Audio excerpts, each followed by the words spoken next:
इस वीडियो में हम कॉन्टैक्ट फोर्सेस के बारे में और बात करेंगे।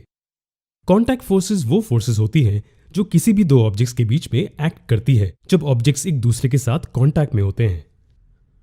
हमने पहले ही डिस्कस किया है कि मस्कुलर फोर्स क्या है। ये वो फोर्स है जो हमारी बॉडी में मसल्स के एक्शन से जनरेट होती है जब बॉडी फोर्स अप्लाई करती है किसी भी ऑब्जेक्ट पर। मस्कुलर फोर्स एक कॉन्टैक्ट फोर्स है। इसके अलावा एक और कॉन्टैक्ट फोर्स जिसके बारे में हम बात कर सकते हैं वो है force of friction. Force of friction क्या है? बॉल को रोल करने की कोशिश करें हॉरिजॉन्टल प्लेन सरफेस पर। आपने क्या देखा? आपने ये देखा कि बॉल धीरे धीरे धीमी हो जाती है कुछ ही देर में और अंत में रुक जाती है। ऐसा क्यों हुआ? बॉल क्यों नहीं चलती रही एक ही डायरेक्शन में बिना रुके?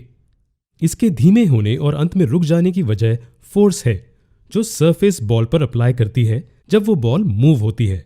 जी हां, सरफेस बॉल पर फोर्स अप्लाई करती है और इस फोर्स का डायरेक्शन उसके मोशन से ऑपोजिट है। इसलिए बॉल जब राइट की ओर ट्रैवल कर रही थी तब सरफेस उस पर लेफ्ट की ओर फोर्स अप्लाई कर रही थी। ये फोर्स जो सरफेस ने बॉल पर अप्लाई की है उसे कहते हैं फोर्स ऑफ फ्रिक्शन या सिर्फ फ्रिक्शन।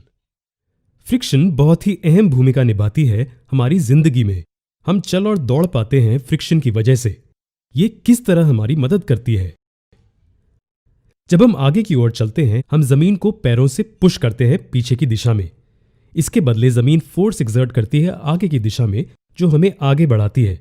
ये फोर्स जो जमीन एक्सर्ट करती है वो और कुछ नहीं बल्कि फोर्स ऑफ फ्रिक्शन है। अब तक हमने जितने भी एग्जाम्पल्स देखे हैं उन सभी में एक फ्रिक्शनल फोर्स मौजूद होती है सॉलिड ऑब्जेक्ट्स के बीच में। अब मान लीजिए कि एक नाव मूव हो रही है शांत लेक में। इस नाव को आगे बढ़ाने के लिए उसमें बैठे व्यक्ति को उसे लगातार धक्का मारना पड़ता है। अब अगर वो ये करना रोक दे, क्या नाव आगे बढ़ेगी? नहीं। जैसे रोल होती हुई बॉल सॉलिड सरफेस पर रुक जाती है वैसे ही नाव भी पानी में रुक जाएगी। वो रुकेगी फोर्स ऑफ फ्रिक्शन की वजह से जो पानी और नाव के सरफेस के बीच में है, जो पानी के साथ कांटेक्ट में है। इन सभी एग्जाम्पल्स को जिन्हें हमने वीडियो में देखा है, आप उनसे क्या अंदाजा लगा सकते हैं फोर्स ऑफ फ्रिक्शन के बारे में? क्या वो एक कांटेक्ट फोर्स है?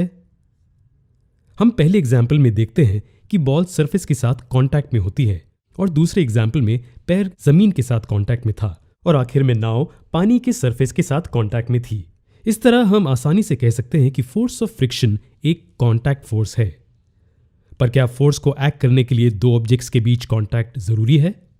हम इसे देखेंगे अगले वीडियो में।